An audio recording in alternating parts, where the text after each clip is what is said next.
if I was a first-time home buyer, how would I go about selecting the team members that are going to serve my transaction for me?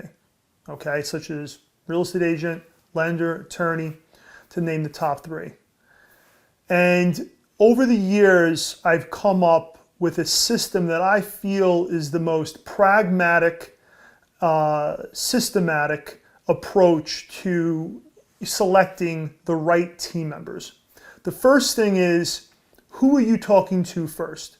Are you speaking to the attorney first? Usually not the case. Are you speaking to the lender first? Possibly. Most of the time you're speaking to the real estate agent first.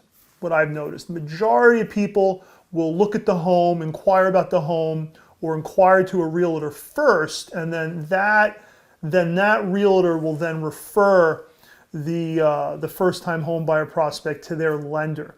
So if we're going to look at that scenario, and you as a first-time home buyer, you may be speaking to 2 to 3 real estate agents, you want to rate and grade those agents based on a couple of different variables. And I think the top 3 would be social credit. Okay, so is this agent on social media? Do they have reviews on Zillow? Do they have any reviews anywhere on social media? Do they have any type of handle online that you can go see what they're about?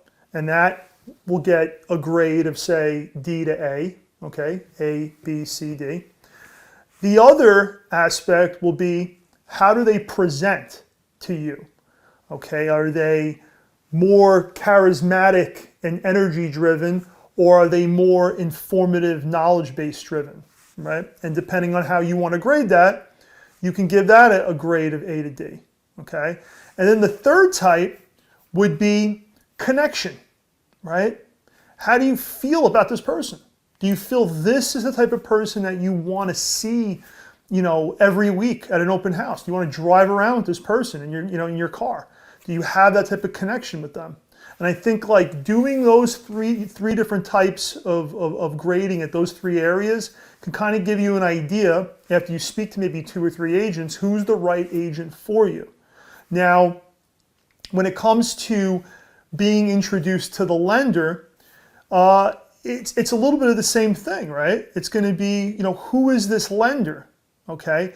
Do you feel, you know, you might have been referred, you know, to a lender by the prospect that's an agent who's a runner-up, not like your main choice. So you don't really necessarily feel like my top choice realtor, I gotta work with their lender. If you met another lender who was maybe on your 3rd choice, but that lender just resonates with you, you shouldn't feel that you have to work with the person that's being referred to you by whomever. You, as the first-time home buyer, have the power. This is your show. You're the president of this journey to home ownership. You get to select who are the board members and who's sitting at the round table with you. Okay? There are plenty of times where some of my preferred agents that have vetted me and know that I get the job done, and they are highly respected in the eyes of some of the referrals that they're bringing me, and yet I'll lose a deal. You know, like for whatever reason, they're just getting a better deal elsewhere. And that's just part of the game. So I think you as a first-time home buyer understand that you have the power here to select, and you should be able to hand pick who you want to sit at the table. That way you're getting the best experience possible for you. And most of the time, if you go about it in a pragmatic way, systematic way, things will fall into play very well for you in the process. So hopefully you got some value out of that, guys. I'll see you in the next video.